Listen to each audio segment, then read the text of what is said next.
Good morning. Morning. Virginia Palacios, Commission Shift. Preventing waste is one of the most important jobs of the Railroad Commission. There have been positive steps forward for the industry to treat both solid and liquid waste and put the remaining products to beneficial reuse, particularly with some of the updates in Chapter 4.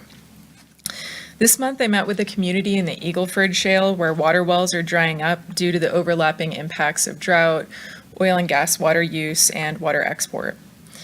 Per statewide Rule 29, the Railroad Commission requires water volumes used for hydraulic fracturing to be reported to Frac Focus.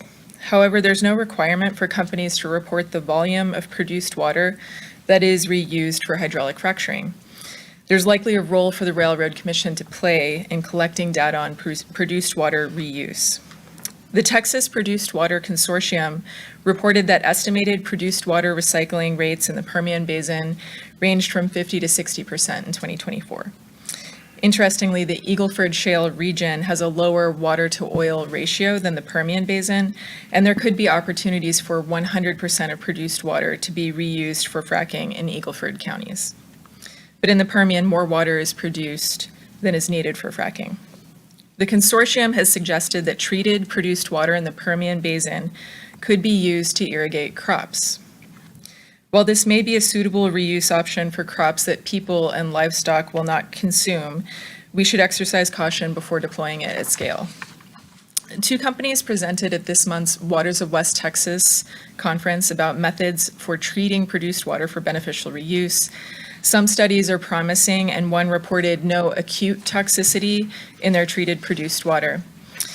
But we still need to see data on chronic toxicity effects of such produced water. It's important that we ensure that produced water samples are tested for PFAS before it ends up in places where people could be exposed to it.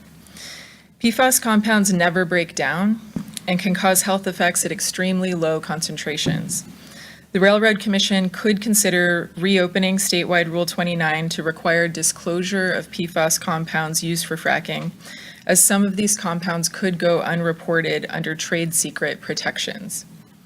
Transparency in both the use of harmful compounds and the results of water treatment and toxicity studies will allow for public acceptance of the beneficial reuse of produced water.